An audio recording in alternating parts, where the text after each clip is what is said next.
Yeah, man. Like, what would be some of your favourite events that you performed at over the years? Because you've done things like obviously Charlie Soft as well, Find the Booth, that kind of thing. And obviously Yeah, done some major video shoots, which we'll get to after as well. Like, what would be some of your yeah. kind of favourite things that you've done for your journey so far? Um, Event-wise, there's one up there actually that Mem was involved in as well. Is it Um, sick? so when was it? Was it last year or year before last? Maybe I want to say year before last. Mhm. I said to them guys, to my band, I said, yeah, let's go to like Berlin or somewhere, just like either Holland or Germany. Let's just pick a place and go and try to get a gig there. So I kind of picked Berlin because I wanted to go back. I'd been once before. I know that Mem and them lot hadn't been. I was like, you know what, let's bloody do it, yeah? Yeah. So we organised the whole thing. Didn't know where we was going to do a gig still, but we took all our instruments. We done rehearsals from beforehand. We got to Berlin. It was like, Jan, where's the gig? I was like, you know what, it's coming. Like, I had this thing where I had a few contacts that someone gave me and was like, you know, like message them when you're out there and see what happens.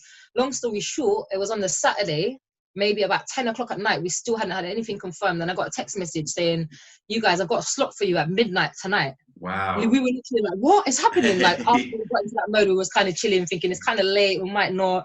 Long story short, we've done a quick little rehearsal and I was like, let's just go.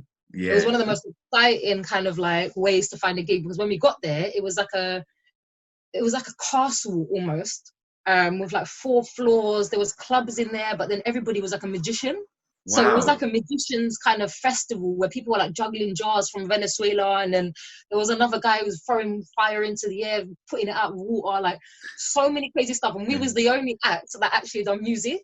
Really? But it's like it attracted so much attention because everybody was just watching all these like stuff, which was divine as well, by the way. We was all like had our mouths open, just like, I can't believe it's happening. Yeah. And then we managed to perform before this like guy that was juggling the vases. So That's sick. it was such a weird kind of, it's like you went back in time into another time zone or like into another realm.